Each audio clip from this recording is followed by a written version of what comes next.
Salamat sa mapagpalang at pagmamahal. Welcome to our 365 daily devotion. Ako po si Alexander Gomez ng Batch 2. Ang katipuan ng talakay natin ngayon ay ano ang ibig sabihin ng Alpha and Omega. Ngayon po ating Bible verse ito po sa Revelation chapter 22 verse 13. Buksan po natin ang ating puso at isip sa mga nakasalita ng Diyos.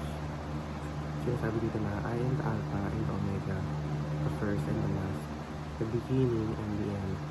Or sa Tagalog, ako ang Alpha at ang Omega, ang una at ang huli, ang pasimula at ang wakas. Teaching number 1. Jesus claims to be Yahweh.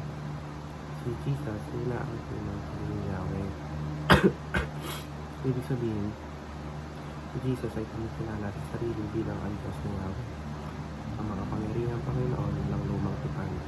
Sa pananampalatayang Kristiyano, ito ay nagpapatunay na si Jesus ay may banal na kaligasan at matagay ng Diyos Ama. Ang pag-aangkin na ito ay nabibigay din sa doktrina ng Diyos Trinity. Ito yung Father, Son, and Holy Spirit. Teaching number 2. Jesus is the beginning of creation. Si Jesus ang simula ng lahat.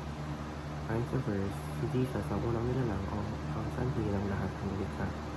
Sa Bible, sinasabi na sa pamamagitan ni Jesus, nilikha ang lahat ng bagay. Siya ang unang prinsipyo ng lahat ng nilikha. Ang Alpha na simbolo ng pasimula. Teaching number 3. Jesus is the purpose of creation. Si Jesus ang nilalang ng panglikha. Ang pagtira ng lahat ng bagay ay nakasalalay sa layuning ipakita ni Jesus. Ang lahat ng nilikha ay may kabuluhan dahil sa plano ng Diyos ay pinakita sa pamamagitan ng Jesus. Siya ang nagbibigay sa isa sa buhay ng tao sa buong sanlibutan. Application number 1. Thank Jesus for everything you have.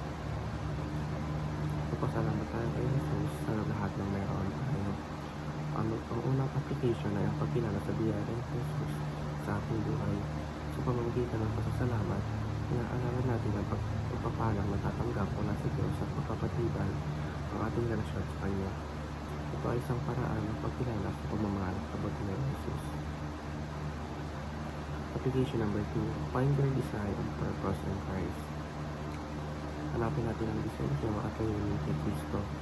Ang bawat tao ay may natatanging plano na binigay ng Diyos. Sa pamamagitan ng pagkilala kay Jesus, matutukasan natin ang ating misyon sa buhay at ang mga talento na dapat gamitin para sa kanyang karuwalhatian. Ito ay paghahanap ng personal na tawag sa buhay na nakasalalay sa Kristiyanong pananampalataya.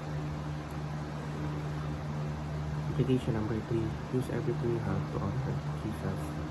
Ang huling application ay ang paggamit ng ating talento, oras at yaman upang magbigay ang arangalan kay Jesus.